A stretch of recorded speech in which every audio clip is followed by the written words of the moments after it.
So this is chapter 20, section 3, new outlying possessions.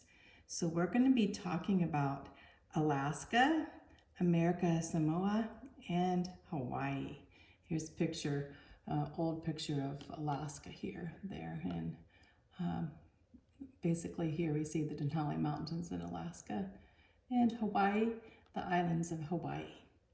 And down here, the American Samoa. So let's begin. Alaska. When you think of Alaska, you think of how in the world did we acquire this land? Well, you think of a Congressman, William Seward. William Seward was the Secretary of State under President Lincoln and Johnson. And he really wanted to expand the borders of the United States. He had interest in Alaska because he knew that Russia was trying to dispose the possession of north of Canada, this area. And so his idea was to purchase Alaska for $7.2 million. And many thought this land was quite worthless at this time and thought this was a very unwise investment. In fact, they called it Seward's Folly or Seward's Icebox. Like, why should we get this land up here in the north? What is it worth to us? Is it really worth $7 million? And at Seward's persisted in 1867, the Senate did ratify the treaty to obtain this land, this territory of Alaska. You can see right here in the map here, you see where the United States is, Canada, Alaska, and you see here how close it is to Russia. And Russia, owning this part, was willing to give this up and to sell this to America. You can see the size of Alaska compared to the United States. So it includes a lot of land. In fact, at 7.2 million, it would be like, what, 2 cents an acre or so. Let's talk a little about who William Seward was. So he lived 1801 to 1872. He was an ardent abolitionist, against slavery back in the time as Lincoln's Secretary of State. And even before that, he ran and supported John C. Fremont, who was an abolitionist too. He was also a lawyer, the governor of New York at a time. He was with the anti-Mason party against the Masons and a Whig Republican. He had his wife and 5 children and 1 adopted child. He spoke against slavery. He also spoke for prison reform with Christian integrity. He had a lot of Christian integrity using the Bible. In 1839, he refused to send fugitives back to Virginia as slaves. The fugitives had left, and he refused to send them back. He was against the Compromise of 1850, said that slave trade in the South needed to end. He said there is a higher law than even the Constitution, presenting the law of the Bible. As Secretary of State, he convinced France not to support the Confederates. So he was involved in all this as his Secretary of State under Lincoln and Johnson. April 14th in 1865, after suffering a carriage accident, he was in bed at the time and he was attacked by a former Confederate soldier named Lewis Powell. Lewis Powell stabbed him with a Bowie knife multiple times and he left him for dead, but he lived. In fact, that's why some of his pictures you'll see scars on his face and scars in his neck where he had been stabbed. So here in the midst of all this, he was persecuted for standing for his beliefs, integrity, and standing against slavery. He was instrumental, of course, we just talked about that, in bringing Alaska into the United States as a state. And in his last days, he actually toured the world with his wife, and he died at the age of 71. I thought this was very significant to know a little bit about William Seward, because we would not have Alaska if it hadn't been for him. Alaska then proved to be very valuable. it was sold, just for 2 cents an acre to the United States, so basically very cheap price compared to land these days, huh? So it also removed Russian power from the area. It was over 600,000 square miles, a large plot of land. It was also rich in fish, and timber, and furs, and coal, and oil, natural gas. All these things they found in Alaska to be very valuable. And later even gold was discovered in 1896, the Klondike Gold Rush. They found gold in Alaska. Alaska was also used as a U.S. defense station in the north. And the boundary line with Canada was very critical. So in 1903, the boundary was adjusted with Great Britain and Canada so that and the American claims were honored. Basically, that was during or right after the gold rush, because then Great Britain's thinking, well, where's our land border? So they ended up negotiating, and the American claims were honored for the border of Canada, between Canada and the United States and Alaska there. So there's this rock here that honors 7 figures that have to do with Alaska's past. There's a salmon fisher, an airman, a miner, a cleaver, an old native woman, and an elegant lady. All these people coming to Alaska. This is in Ketchikan there. I actually saw that last time I went to Alaska. So you can see here the gold rush. Standard gold is huge. This is the largest in the world. That's the size that they said gold was there. You can imagine. So now let's talk a little about the American Samoa Islands, the Samoan Islands. Samoan Islands are 5,000 miles southwest of California. I don't know if you can see this here with the Samoan Islands here, right here they are. So California's over here, so they're close to Papua New Guinea and Australia too. So 5,000 miles away. It was a coaling station for steam engines at Pago Pago Island and Tutuila. And so Tutuila is what we're concerned, because this was important to America at that point, and as we used fuel there much. So Germany, Great Britain, and the United States, all three took part in owning the Samoan Islands, or basically using that as a place to actually a port to station up their vessels.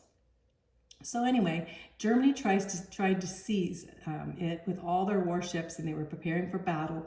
In 1889, German and American ships prepared to fight. So in the midst of all this, they were going to fight over this island and the Samoa Islands of Tutuila, and who really controls Tutuila? Who really what nation is this really under? And so they prepared to fight. You can imagine. So we were going to go to war with Germany in 1889, but we didn't. Why? Well, because an unexpected tropical cyclone destroyed all the ships. All the German ships were destroyed and all the American ships. There was only one British ship left. So after that point, they decided to sit down and draw up protectorate between the three nations. Which country was going to be under protectorate of and protect the Samoan Islands. And so the British gave up their claims, and the U.S. granted Tutuila, and that was granted Tutuila, the smaller islands. So basically, Germany actually had given up there, so we ended up with part of it, and Germany having the other part of the Samoan Islands, and ours is Tutuila and the smaller islands, which is now called the American Samoa. Okay? So I just thought this really interesting, because in the midst of all this, we're preparing to go to war, our ships and German ships there, prepared to fight, and then a cyclone comes up. Hawaii. Hawaii annexation and history. So, how did it become to get Hawaii? How did Hawaii come to be a protectorate and also a United States state? Well, the sugar plantations were always profitable to American businesses. So there were a lot of businesses on the islands of Hawaii. And this Hawaii also provided merchants and jobs to the Hawaiians at this time. King Kamehameha, or Kamehameha, I always pronounce it wrong, the third, he secretly asked the United States to annex it in 1854. But before that action happened, he died, and his son, King Kamehameha the fourth, ended up ending that talk and deciding not to do it. In 1875, there was a reciprocal trade agreement, and in 1887, the U.S. gained control of just Pearl Harbor. And we used Pearl Harbor as a coaling station and a repair station at that time. And not until 1908 was Pearl Harbor a United States naval base. So here you have a picture there of the King Kamehameha. So Kamehameha, if I can say that right. Anyway, this was the king. You can see a picture there, and this is the second king, the fourth king, and his wife there. So, and these are the islands of Hawaii, as you can see.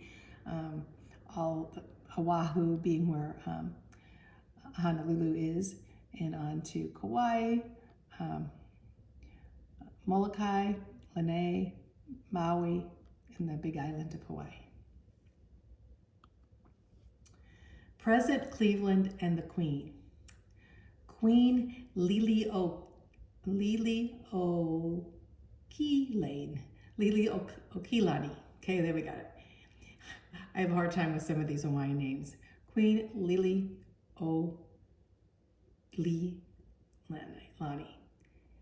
Let me say it again. Queen Liliuokalani. There we go. So anyway, she became the queen and was negotiating with President Grover Cleveland at that time. And he had basically, the United States had no ill will towards them, and they had no ill will towards us. But she disapproved of annexation. She disapproved of Hawaii becoming a state. Her brother, King Kalakaua, signed a constitution for the monarchy. So her brother's picture right there. Kalakaua, that's how you say it. So anyway, going on, they put forth their own new constitution to restore the monarchy. Monarchy means kings and queens, and to replace the old constitution. And then there was an attempt to abolish the monarchy. Many anti-monarchs, many people on Hawaii, even Hawaiians themselves, did not want to have a king and queen rule them. And so the queen then came and asked President Cleveland to help the intervention, because there was actually uprising against her. And so actually President Cleveland was sentimental, or he was, I would say, he was wanting to protect her in some way.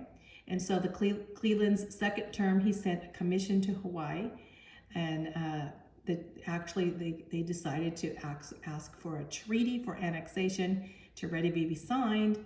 But President Cleveland condemned this act and said, no, we're not going to take away the power of the Queen. So he was definitely behind the Queen and not annexing Hawaii at this point. So you just think of Grover Cleveland. He was United States president at the time that the Queen wanted power, and he did not want to annex Hawaii unless a majority of Hawaiians approved, which at that time he felt that they didn't. However, he refused to force the new Hawaiian government. Was made up of mostly American sugar plantation, to give the Queen back her power, which they didn't. So, of course, they had They did not want the Queen necessarily to rule, and Grover Cleveland supported the Queen, but he knew that there was going to be a problem. Let's just say that. The Hawaiian Territory. So President Cleveland supports the Queen, and he called the annexationists as a group to overthrow her as an act of war. And so there was opposition in Congress, and the Hawaiian citizens, some of them, did not want the monarchy. So the annexationists ignored Cleveland's condemnation. At that point, in 1894, they created the Republic of Hawaii. So in 1898, President McKinley, in the midst of the Spanish-American War, did annex Hawaii. In 1900, Hawaii was organized as a territory with U.S. citizenship. In 1959, Hawaii became the 50th state. So that's kind of the history of it. So there was back and forth on whether Hawaii should become part of the United States or whether they should be under the monarchy that they were under with the Queen and the kings of Hawaii during that time.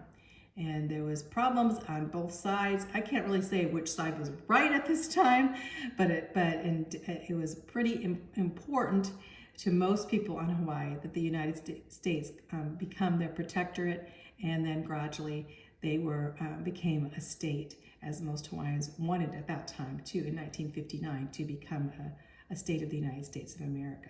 So there's a lot of time between that. So you go first in 1894, and then we're talking about over 50 some years later becoming a state. So during this time and before this time, they had the problem of whether they wanted to annex to the United States. The annexation took a long process, over 50 years. So you can see here the plantations there, the sugar plantations, pineapple plantations, how Hawaii has become a very important state to us, and how, especially in dealing with our tourism, right? So, new relations with foreign countries. So also, in the midst of this time period, we were developing new relations and enforcing what was called the Monroe Doctrine in Mexico. Well, the Monroe Doctrine basically said that for foreign European countries, they needed to stay out of Latin American, South American, Latin American countries, that we would protect them. So this was back way under President Monroe, the fourth president of the United States. But for a long period of time, no problems happened during that time, because Great Britain actually stood behind America too, saying that for the Spanish and the French and Portuguese, that they all needed to stay out of this area, or else they would produce really a type of a world war. But anyway, so enforcing the Monroe Doctrine was important now in Mexico. And it approved relations with the United Kingdom and Great Britain, and the Treaty of Washington, and the Venezuelan boundary dispute. So these are some things we're going to talk about right now. So we're going to talk about enforcing the Monroe Doctrine in Mexico. We're going to talk about relations with the United Kingdom, and what is the Treaty of Washington, and on to this Venezuelan boundary dispute. Enforcing the Monroe Doctrine in Mexico. Okay, in 1823, President Monroe opposed any European interest in the affairs of Latin America. That's what I said. Here's a picture. Stay out of, told the European countries not to bother the Latin American countries. And Great Britain supported this unchallenged until the American Civil War, when Napoleon III of France took advantage during the Civil War.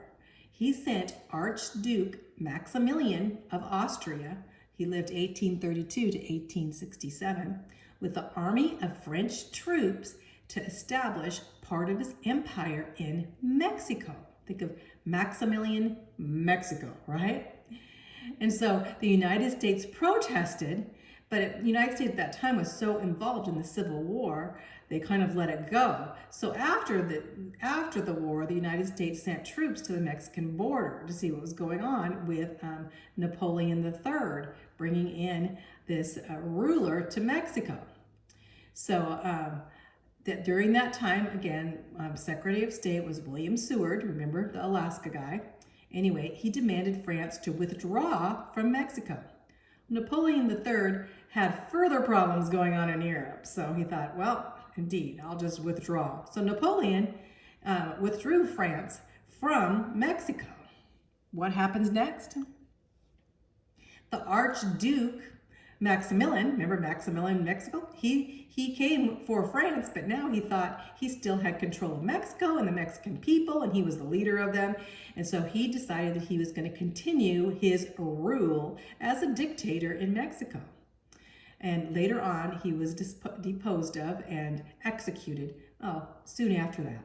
But here, France sets up, France leaves, and then, of course, Maximilian decides this, and you can see the pictures here of him and his wife deciding they're going to set up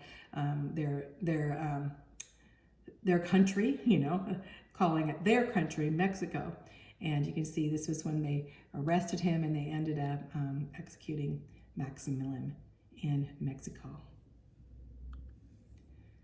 So on to Great Britain. And the reason we talk about that is we're not really talking about Mexico per se, but we're talking about the United States trying to protect Mexico of foreign European aggression with France. Now, Great Britain. So during the Civil War, the British built warships to be used by the Confederacy. Now, why did they do that? Well, because the British during that time wanted to support the cotton industry because they got a lot of their clothing from the South. And so they thought, well, we will support, the South now. This is before the Emancipation Proclamation, because after the Emancipation Proclamation, Great Britain withdrew from being involved with the South because of the issue of slavery.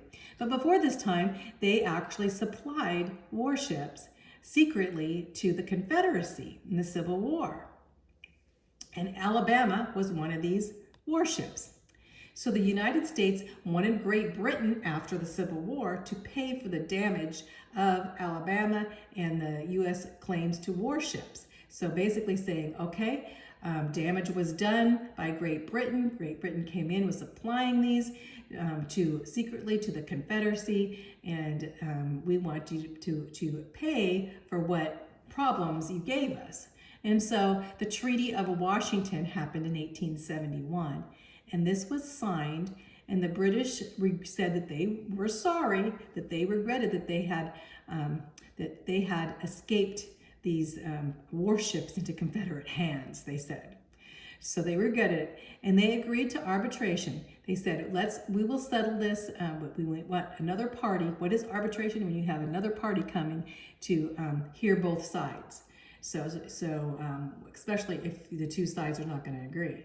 So they set a special court of arbitration, and in this arbitration, the United States was awarded $15.5 million in damages because what Great Britain had done in the midst of this in supplying these warships and actually using them against the United States of America.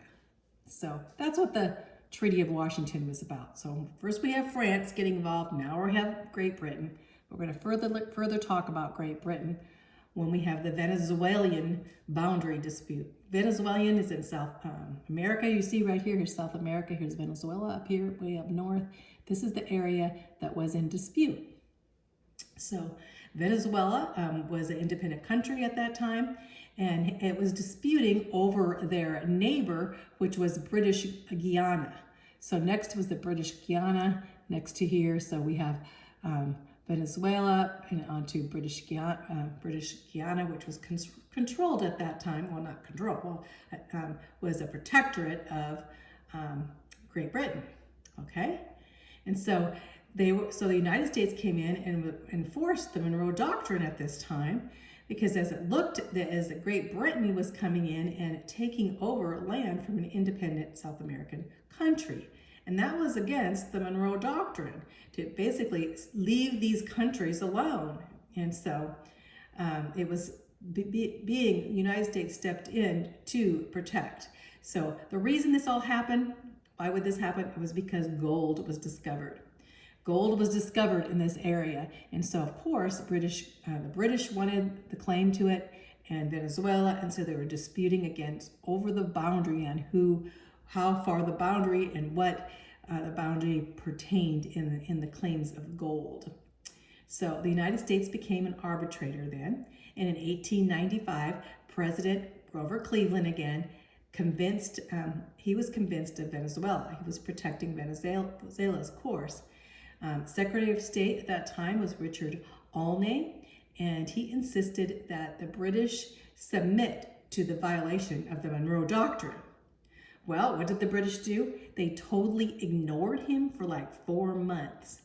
And then they replied after 4 months and said, this dispute has nothing to do with the Monroe Doctrine. It is a land dispute, but we were there too, so it has nothing to do with the Monroe Doctrine.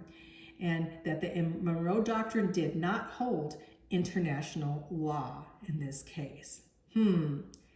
Great Britain prior to this had always supported us when we stood in the Monroe Doctrine, but now they were raising up against the Monroe Doctrine in this dispute.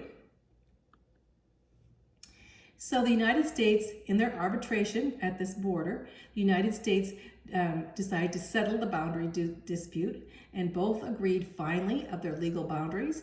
In fact, they each made their own tribunals to draw up the boundary, and most of the disputed land did go to British Guiana. So, but this was a growing strength for the United States, for the Monroe Doctrine was used in peace during this time. But throughout the 19th century, foreign countries always abided by the Monroe Doctrine because they knew that Great Britain would stand behind the United States. But now Great Britain was standing against the United States in this land dispute of Venezuela. But now the problem country seemed to center on Great Britain instead. So I'm going to stop there. We'll go on to our next part of the chapter, but you can see how during this time we got involved with the foreign countries of Great Britain and France, and it all had to do with the Monroe Doctrine during this time, and later on we'll find even more problems coming from other countries. But also it was really important to know how we came to be protected of the territories of Alaska and Hawaii and America Samoa. So let's go on.